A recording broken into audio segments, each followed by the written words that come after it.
Puncture પડ્યું તો કે આજુબાજુ કંઈ પંચરવાળો તો ન હોય ને, તો આપણે ગાડીમાં આવી રીતના એક સ્પેર વ્હીલ વધારાનું હોય. દેખાય છે બધાને આ સ્પેર વ્હીલ. હવે એ માની લો જ્યાં પંચર પડ્યું હોય ત્યાં એ લગાવવાનું. એમને તો ગાડી ઊંચી થાય નહીં, તો એના માટે આપણને સાધનો આપેલા હોય ગાડીમાં. જેક છે, શું છે? જો આને આપણે અહીંથી આવી રીતના આમ ફેરવીએ, જુઓ તમે આ ઊંચો થાય, દેખાણો તમને? થાય છે ઊંચો? તો આ ગાડી આપણે ઊંચી કરી દઈએ એટલે જગ્યા થઈ ગઈ. આ વ્હીલ પાનું છે. શું છે? આ વ્હીલ પાનેથી આપણે વ્હીલ ખોલી લેવાનું. આ નવું વ્હીલ હતું, ટાયર છે એ તેમાં ચડાવી દેવાનું. આમાં હવા ભરેલી હોય, ઓલું ટાયર અહીં મૂકી દેવાનું. એનાથી આપણે આપણી યાત્રા છે એ ચાલુ રહીએ, આગળ ગાડી ઊભી રહી જાય નહીં. ચાલો ડેમોન્સ્ટ્રેશન. આ ટાયરમાં આપણે પંચર પડી ગયું છે, આ ટાયરને આપણે છોડાવવું છે. તો શું કરવાનું? સર્વપ્રથમ આ જેક જે છે બરાબર, એ જેકને આપણે અહીંયા એની યોગ્ય જગ્યાએ મૂકી દેવાનું.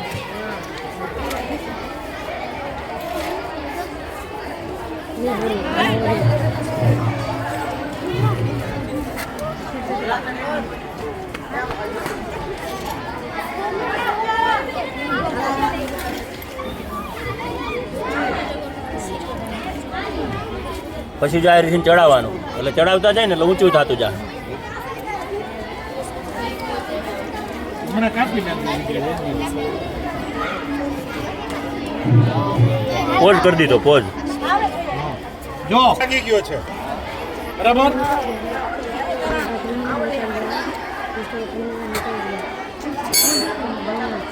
હવે જો અત્યારે તો આપણે ટાયર બદલાવી શકશું ને, નીકળે નહીં. જો એના માટે શું કરવું પડશે? ગાડી ઊંચી કરવી પડશે. ગાડી કઈ રીતે ઊંચી થાય એ તમને હું બતાવું છું. જો અહીંયા આવી રીતના આમ રાખી દેવાનું, આ છે અહીંયા આમ રાખી દેવાનું બરાબર. નાના આપણે ફેરવશું.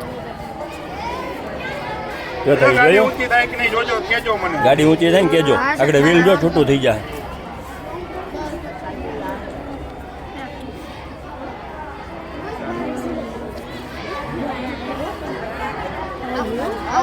સહી હે?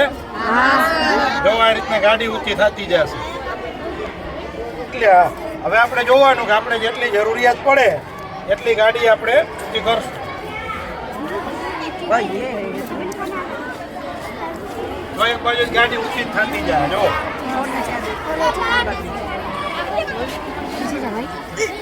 ગાડી ટેકો ના છે ના કોઈ, તો થઈ ગઈ ઊંચી ગાડી. દેખાય છે? જો વ્હીલ જો આવી ગયું ઊંચું. હવે વ્હીલ કાઢવું હોય તો નીકળી જાય. જો વ્હીલ ઊંચું થતું જાય. જો થઈ ગયું. ચાલો કરો વ્હીલ ફરી. હવે જો વ્હીલ ફ્રી થઈ ગયું છે. જો થઈ ગયું. પેલા ફરતું હતું વ્હીલ. હવે આપણે કાઢી શકીએ વ્હીલને. બોલ ખોલી દે પાનેથી. અહીંથી આમ પાનું લગાડીને બોલ ખોલી નાખી વ્હીલ કાઢી લેવાનું. પછી ઓલું વ્હીલ જે છે એ પાછું ચડાવી લગાડી દેવાનું. અને એ લગાડી અને પાછો જે જેક છે આ જેક એને ખોલી લેવાનું બરાબર.